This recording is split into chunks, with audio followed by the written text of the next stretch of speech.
Coastal Kannada ವೀಕ್ಷಿಸುತ್ತಿರುವ ಎಲ್ಲ ಸ್ನೇಹಿತರಿಗೂ ನಮಸ್ಕಾರ. ಕೋಸ್ಟಲ್ ಕನ್ನಡದ ಮತ್ತೊಂದು ವಿಡಿಯೋಗೆ ಸ್ವಾಗತ. ಇವತ್ತಿನ ವಿಡಿಯೋದಲ್ಲಿ ನಾವು ನಿಮಗೆ ರೇಸ್ ಕುರುಮ್ ಸಿನಿಮಾದ ಬಗ್ಗೆ ಒಂದಿಷ್ಟು ಮಾಹಿತಿ, ಒಂದಿಷ್ಟು ಅಪ್ಡೇಟ್ಸ್ ಗಳನ್ನ ನಿಮ್ಮ ಮುಂದೆ ನಾವು ಪ್ರಸ್ತುತಪಡಿಸ್ತಾ ಇದ್ದೀವಿ.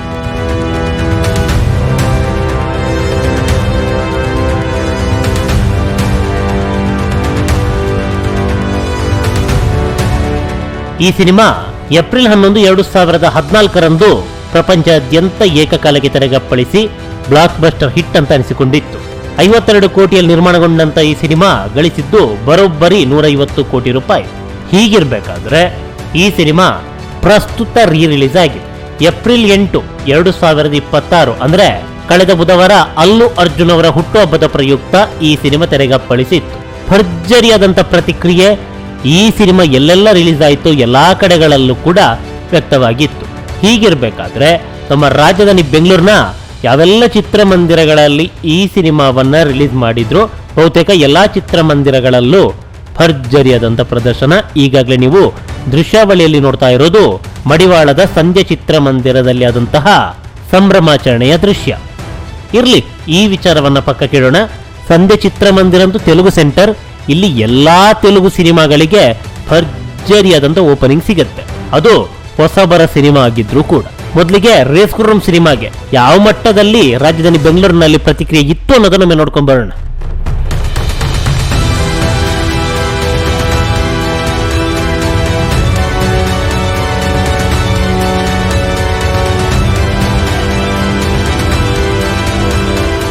ಎಸ್, ನೋಡಿದ್ರಲ್ಲ, ಇದು ರಾಜಧಾನಿ ಬೆಂಗಳೂರಿನಲ್ಲಿ ರೇಸ್ ಕುರುಮ್ ಸಿನಿಮಾಗೆ ಸಿಕ್ಕಿರುವಂತ ಪ್ರತಿಕ್ರಿಯೆ.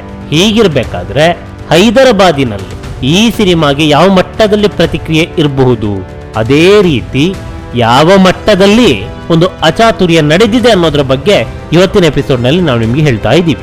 ಏನಾಯ್ತು ಅಂತ ಕೇಳಿದ್ರೆ, ಆಂಧ್ರ ಪ್ರದೇಶದ ರಾಜಮಂಡ್ರಿಯಲ್ಲಿರುವಂತಹ ಪ್ರಸಾದಿಟಿ ಮಾಲ್ ನಲ್ಲಿರುವಂತಹ ಸಾರಥಿ ಸಿನಿಮಾಸ್ ಅನ್ನುವ ಮಲ್ಟಿಸ್ಕ್ರೀನ್ ಚಿತ್ರಮಂದಿರದಲ್ಲಿ ರೇಸ್ ಕುರುಮ್ ಸಿನಿಮಾ ರಿಲೀಸ್ ಆಯ್ತು. ಸಿನಿಮಾನ ಭರ್ಜರಿಗೆ ಪ್ರದರ್ಶನವನ್ನ ಕಾಣ್ತಾ ಇತ್ತು, ಆಲ್ಮೋಸ್ಟ್ ಹೌಸ್ಫುಲ್ ಪ್ರದರ್ಶನ.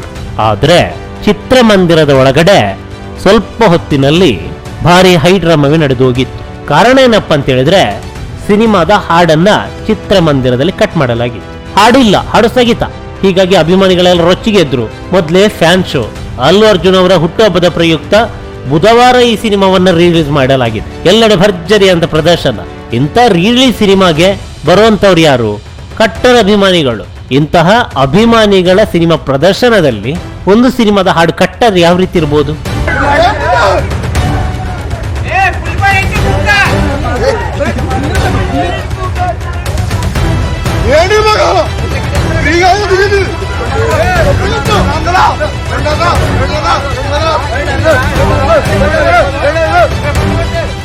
ಈಗಲೇ ನೋಡ್ತಾ ಇದ್ದೀರಾ ನೀವು, ಹೈ ಡ್ರಾಮಾ. ಚಿತ್ರಮಂದಿರದಲ್ಲಿ ಅಭಿಮಾನಿಗಳು ರೊಚ್ಚಿಗೆದ್ದಿದ್ರು. ಸ್ವಲ್ಪ ಹೆಚ್ಚು ಕಮ್ಮಿ ಆಗ್ತಾ ಇದ್ರೆ ಚಿತ್ರಮಂದಿರದವರಿಗೆ ಸರಿಯಾಗಿ ಬೀಳ್ತಾ ಇತ್ತು. ಸಿಂಗಲ್ ಸ್ಕ್ರೀನ್ ಚಿತ್ರಮಂದಿರ ಆಗ್ತಿದ್ರೆ ಪುಡಿ ಪುಡಿ ಆಗ್ತಿತ್ತೇನೋ ಗೊತ್ತಿಲ್ಲ.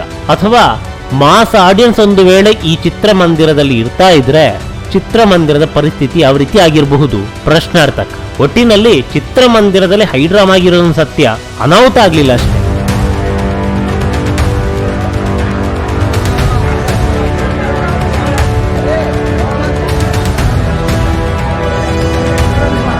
ಅದೇನೇ ಇರಲಿ, ದುಡ್ಡು ಕೊಟ್ಟು ಸಿನಿಮಾವನ್ನ ವೀಕ್ಷಣೆ ಮಾಡ್ಲಿಕ್ಕೆ ಬಂದಿದ್ದಾರೆ. ಅದು ಹಳೆಯ ಸಿನಿಮಾ, 11 ವರ್ಷದ ಹಿಂದಿನ ಸಿನಿಮಾ.